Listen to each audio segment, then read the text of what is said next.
When the call comes, will you rise? When the call comes, will you rise and answer and act? This is the question I pose as we dive into another Friday CoffeeCast. Because at 4:30 a.m. I woke and was called to my journal. And where typically I might have lain back down and ignored the call, I rose and I acted and was rewarded. And so it got me to ponder, where are you at in this journey of being open to the idea of guidance, of insight, intuition, inspiration? And what do you perhaps appreciate or understand as its source? Your soul, God, your higher self, your spirit, or perhaps something more of a different label, energy, consciousness. And I ask these because I think there is a profound path that opens up for us. And this has been my experience through research and personal experience. When we open to the possibility that there is a force that seeks to support us at every moment in life, offering guidance, hints, symbols, moments, synchronicities. And that when we can align ourselves with that guidance, then our life flowers wonderfully. And that very often that guidance comes in the form of the response to the question, does it make our hearts expand? When we feel into the guidance that may be there, an intuition and insight, in which direction of its prompting is the expansion of our heart. And I realized that this idea of being called, so this morning at 4:30 I was called from my bed to my journal, right? But this idea of being called goes deeper. And that we are all in this time being called. If you are hearing these words, you are being called to something. For me right now, what that looks like is, what's emerging is, I am being called to say enough, to say no more, to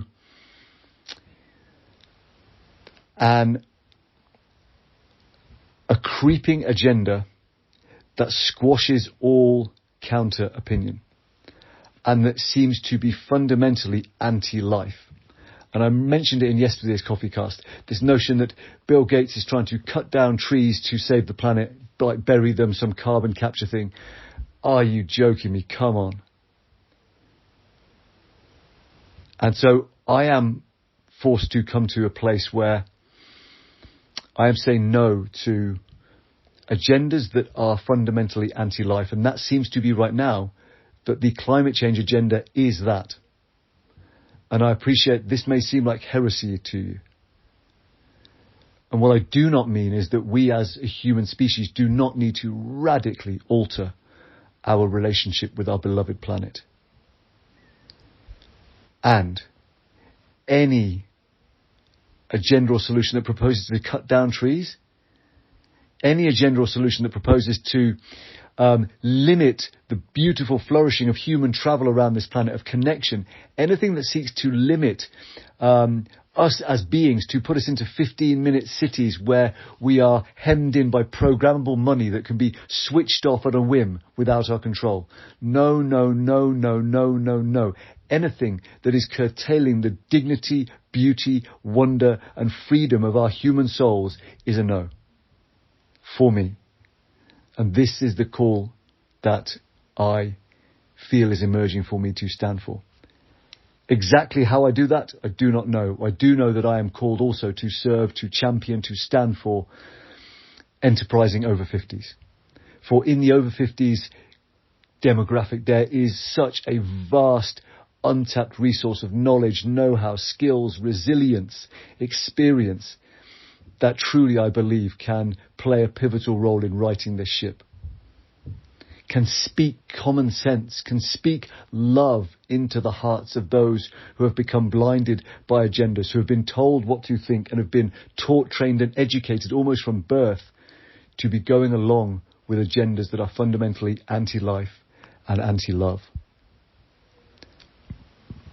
And so I appreciate that hearing some of these things may be totally antithetical to where you're at, and that's okay. Because I believe that in the meeting of two hearts and minds, even if they differ on opinions, if they can meet with the intention to create the greatest love for all beings and all things, then that intention must become manifest.